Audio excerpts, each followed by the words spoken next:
NEET 2025 electromagnetic wave question.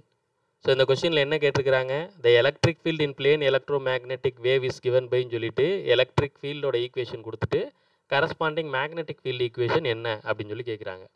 So நம்மளுக்கு ஒரு electromagnetic wave அப்படின்னா இந்த மாதிரி எலக்ட்ரிக்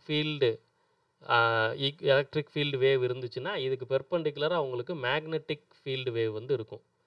ஓகே, இப்போது இது என்ன டைரக்ஷனில் ட்ராவல் பண்ணுது அப்படின்னு பார்த்தீங்கன்னா எக்ஸு இங்கே ப்ளஸ்ன்னு இருக்குது. ஸோ இது நெகட்டிவ் எக்ஸ் டைரக்ஷனில் ட்ராவல் பண்ணுது அப்படின்னு வந்து எடுத்துக்கலாம். நான் உதாரணத்துக்கு இது எக்ஸ் டைரக்ஷன்லேயே ட்ராவல் பண்ணுது அப்படிங்கிற மாதிரி எடுத்துக்கிறேன். சரியா? இப்போது இந்த எலக்ட்ரிக் ஃபீல்டு வந்து பார்த்தீங்கன்னா எந்த டைரக்ஷனில் ஆசிலேட் ஆகுது அப்படின்னு பார்த்தீங்கன்னா இசட் டைரக்ஷனில் ஆசிலேட் ஆகுதுன்ட்டான். அப்போ மேக்னெட்டிக் ஃபீல்டு அது ட்ராவல் ஆகிறது எக்ஸ் டைரக்ஷனில் போகுது. அப்போ மேக்னெட்டிக் ஃபீல்டு கண்டிப்பான முறையில் ஒய் டைரக்ஷனில் தான் இருக்கணும். ஒய் டைரக்ஷனில் தான் இருக்கணுங்கிற பொழுது நம்ம இது ரெண்டையுமே கேன்சல் பண்ணிடலாம். ரிமைனிங் இது அல்லது இது, இந்த ரெண்டுலேருந்து எது அப்படிங்கிறது தான் பார்க்க போகிறோம்.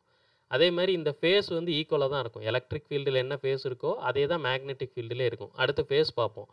5x + 1.5 × 10⁻90, இதுவும் 5x + 1.5 × 10⁻90 வருது. ஃபேஸும் ஒன்றா இருக்குது. அப்போ அடுத்து என்ன பண்ணணும், ஆம்ப்ளிடியூட் பார்க்க போகணும். இந்த ஆம்ப்ளிடியூட் ரிலேஷன்ஷிப் எப்படி இருக்கும், peak value of electric field divided by peak value of magnetic field is equal to speed of the electromagnetic wave, அதாவது speed of the light அப்படிங்கிற மாதிரி வரும். அப்போ B0 is equal to E0/c 60 divided by 3 × 10⁸ அடிச்சு கொடுத்தீங்கன்னா உங்களுக்கு 20. So 20 × 10⁸ சொல்லி வரணும்.